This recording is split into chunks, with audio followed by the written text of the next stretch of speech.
Hey guys, how's it going? Thad here with Iowa Budget RC. And as you can see, I've got the Falcon on the bench. I've got some parts spread out here. I've got Pinky and the new body up here.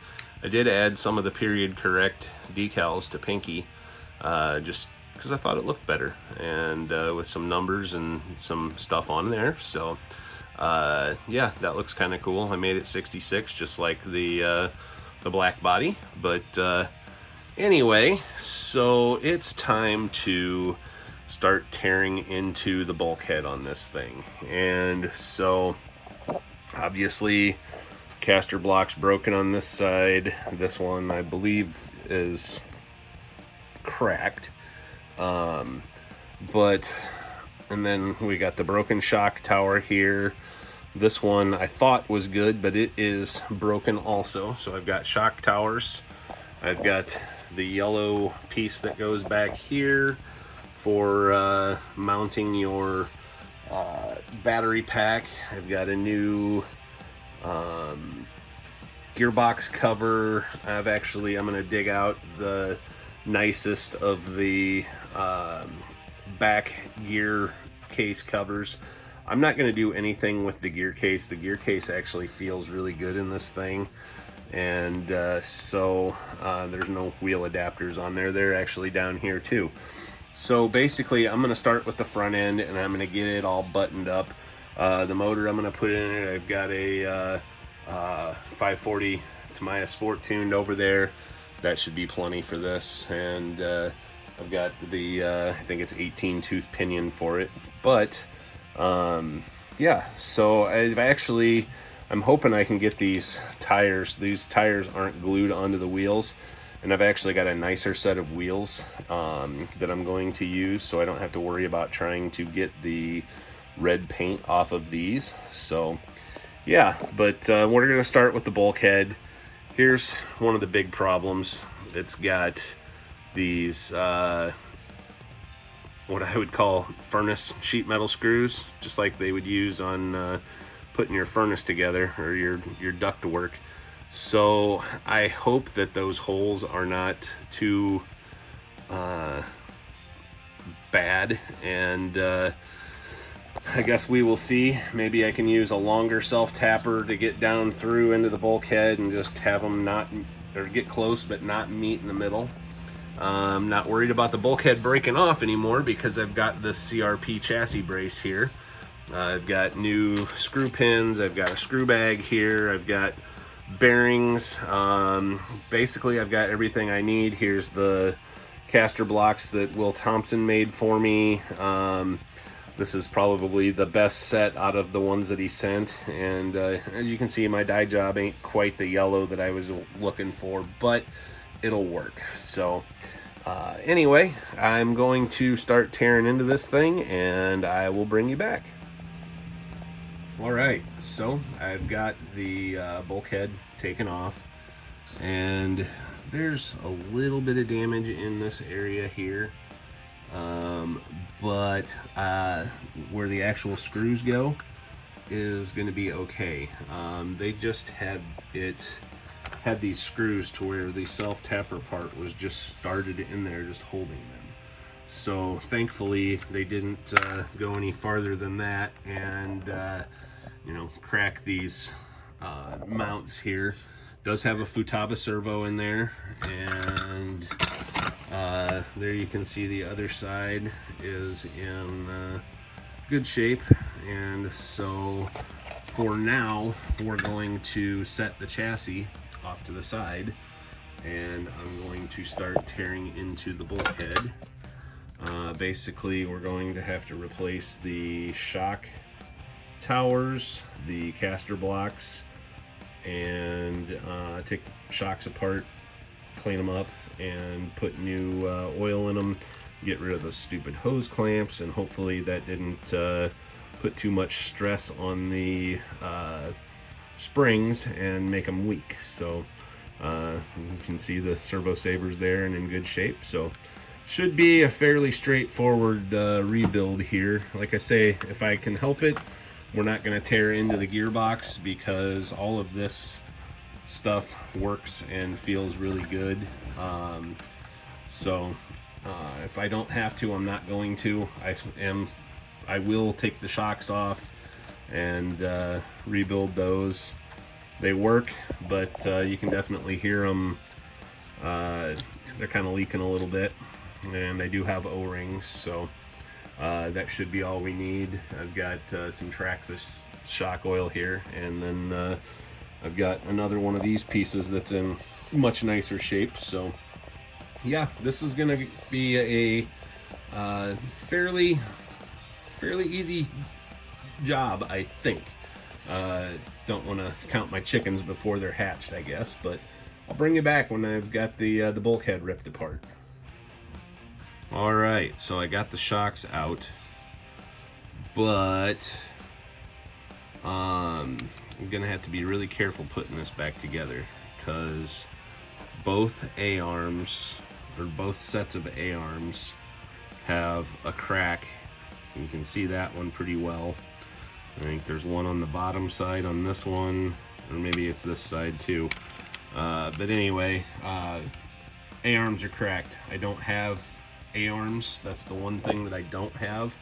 So, yeah, I'm gonna have to just be very cautious of that when I put it back together. Make sure not to over tighten anything. All right, so now that I got it off, you can see a little more clearly that there's the crack, and it does not go all the way through to the other side, so I think it'll be okay. I might do the baking soda and super glue thing. It does work, and definitely adds more strength. Let's see, here's the bottom one.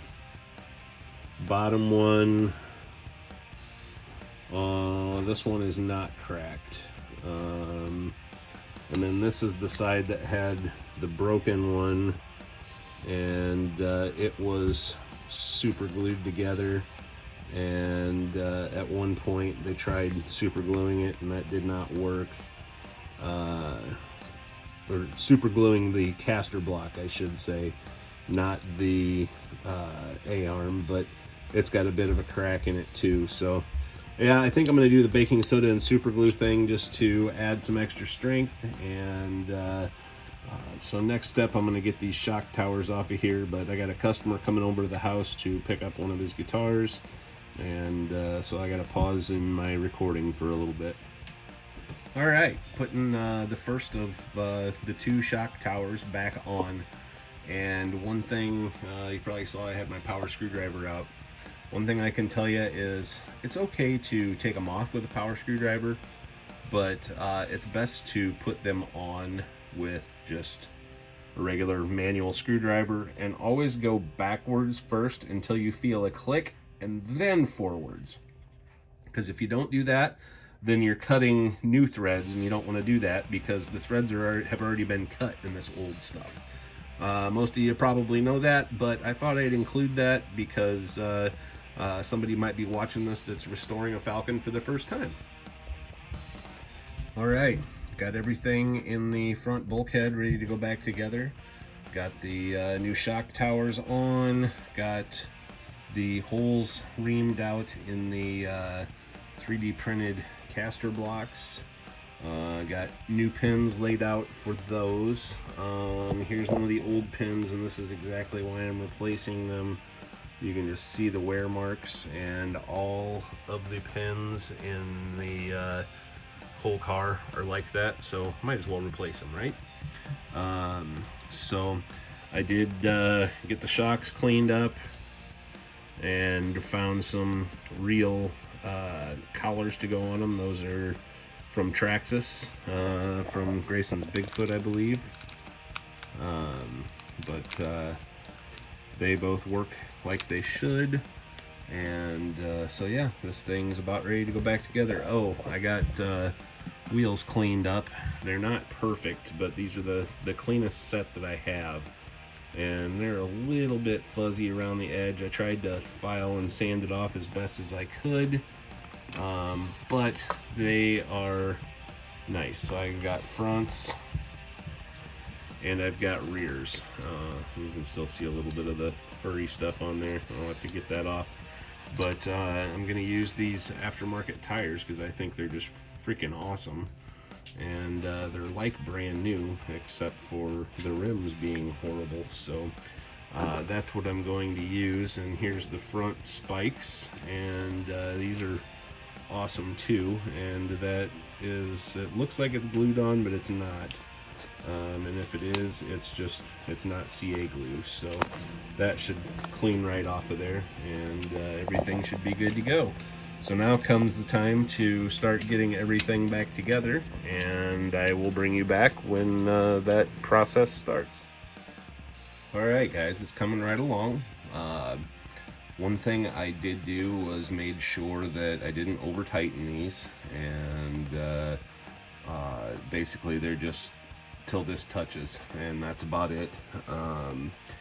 Definitely didn't want to add to the cracks. I did not do the super glue and baking soda thing. If they break, I'll have somebody I know out there do a 3D print for me, I guess.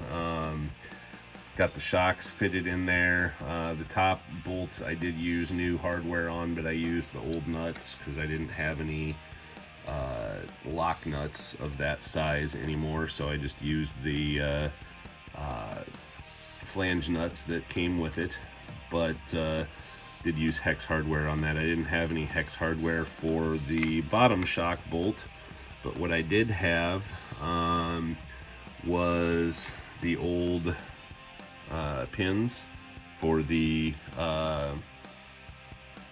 upper A-arms, the inner pins, and those are the same length, and so those worked, and so I greased those, put those in. Of course, I greased the shock bushings.